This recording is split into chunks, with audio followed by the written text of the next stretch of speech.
Subscribe to our channel for more videos. A proper princess.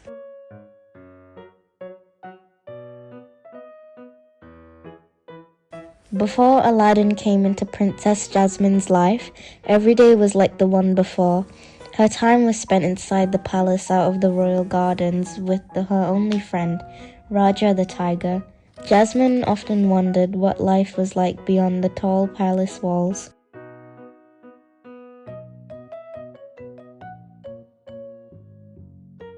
One day, Jasmine saw Jafar take a bunch of envelopes from her father. "Who are those letters from?" she asked. Jafar stepped forward. "Just silly complaints from the people," he said. "Pure nonsense." "Nonsense," squawked Iago. Jasmine asked to read the letters, but the Sultan refused to let her. This was nothing for a princess to worry about. "But father, I want to help," said Jasmine. "I want to do something." "Your job is to be a proper princess," he said, ushering her out into the garden. "Just enjoy it." He smiled and headed back to work.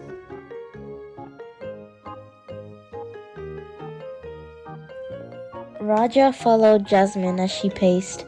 "A proper princess?" she repeated. "A proper princess should have responsibilities." Raja tried to comfort her. First, he nuzzled his head against her arms, but that didn't seem to help. Then, Raja let out a low growl, but Jasmine still didn't notice him. Finally, Raja planted himself right in front of the princess. That's when Jasmine noticed something in Raja's mouth. It was one of the letters. Jasmine read it quickly.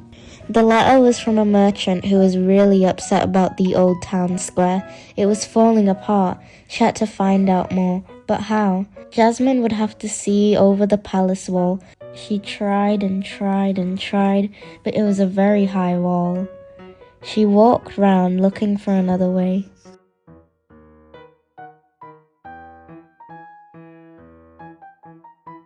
"Raja, I have an idea," she said, unwrapping a long scarf from around her shoulders. Jasmine tossed the scarf over a tree branch. Raja held one end in his mouth, while she held onto the other. Slowly, Raja pulled and Jasmine rose up to the branches of the tree. She kept climbing until she could see over the wall, and there was the old town square. Jasmine saw that it was in desperate need of repair, so she quickly thought of a plan.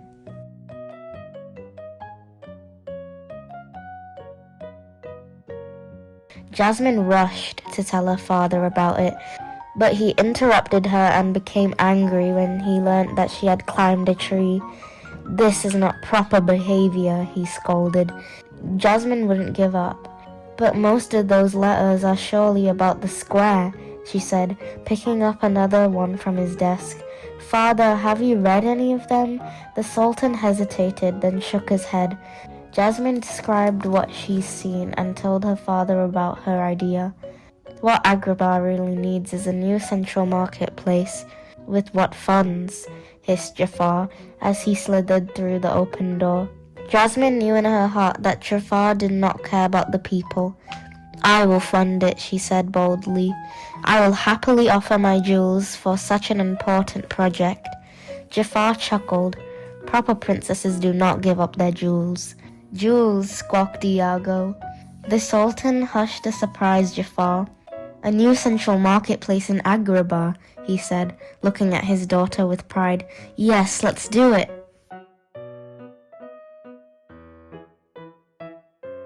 From then on, the Sultan gave Jasmine the responsibility of reading the complaint letters, but she also had many thank you letters to read. The merchants were so happy to see their marketplace repaired and now filled with treasures from around the world. Jasmine was happy to see it too. Climbing the tree to watch the marketplace in action always made her feel closer to her people. But most of all, she finally felt like a proper princess.